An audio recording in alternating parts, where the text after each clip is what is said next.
नमस्कार। क्या आपने कभी सोचा है कि एक ही दिन भारत को उतना पवित्र, इतना शुभ और इतना जीवन बदलने वाला क्यों माना गया है? क्यों इस दिन तिल, गुड़, दान, गंगा स्नान आदि किया जाता है? क्यों इस दिन भगवान भानुभास्कर की आराधना की जाती है? और क्यों कहा जाता है कि मकर संक्रांति के बाद आपके जीवन में नई शुरुआत होती है? आज हम बात करेंगे मकर संक्रांति के विषय में। यह सिर्फ एक पर्व के रूप में नहीं, बल्कि प्रकृति, ज्योतिष, मनोविज्ञान और चेतना के अद्भुत संगम के स्वरूप में है।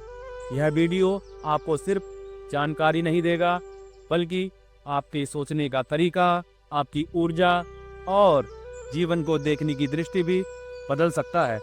मकर संक्रांति यह वह दिन है जब भगवान सूर्य दक्षिणायन छोड़कर उत्तरायण में प्रवेश करते हैं, अर्थात अंधकार से प्रकाश की ओर, ठहराव से गति की ओर, निष्क्रियता से नए जीवन की ओर।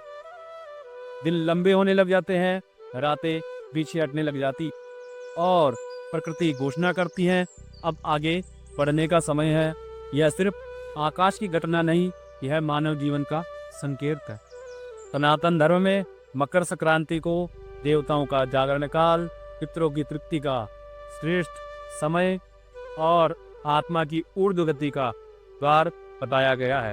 भीष्म पिता ने मृत्यु तक को टाल दिया था, सिर्फ इसलिए कि उत्तरायण में शरीर छोड़ना चेतना की विजय है। यह पर्व हमें सिखाता है कि समय का सम्मान करने वाला व्यक्ति भाग्य को भी सही दिशा दे सकता है। ज्योतिष में सूर्य को आत्मा तथा शनि को कर्म कहा गया है। जब सूर्य मकर राशि में प्रवेश करते हैं तो यह केवल गोचर नहीं होता, यह जीवन का सिस्टम अपडेट होता है। अब सिर्फ सपने देखने का समय नहीं है, अब उन्हें अनुशासन से पूरा करने का समय है। इसलिए मकर संक्रांति के बाद निर्णय मजबूत होते हैं, लक्ष्य स्पष्ट होते हैं और जीवन की स्थिर दिशा मिलती है। यही कारण है कि भारत में बड़े संकल्प, नई शुरुआत और जीवन परिवर्तन इसी समय किए जाते हैं। यह पर्व किसान का उत्सव है, परिश्रम की पूजा है और कृतज्ञता की शिक्षा है। यह हमें सिखाता है कि धैर्य रखो, मौसम बदलता है और कठिन समय के बाद ही सफल।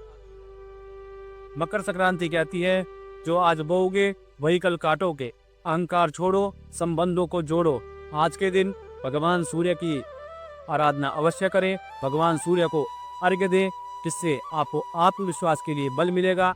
भगवान सूर्य के निमित्त दान करें, अहंकार को कम करने के लिए। भगवान भानुभास्कर को साक्षी मानकर संकल्प के जीवन की दिशा बदलने के लिए। क्षमा करें, मन को हल्का करने के लिए, क्योंकि सूर्य तभी ऊपर उठता है जब मन झुकना सीखता है। मकर संक्रांति सिर्फ एक पर्व नहीं है, यह जीवन का एक रिमाइंडर है कि जीवन रुकने के लिए नहीं, आगे बढ़ने के लिए बना है।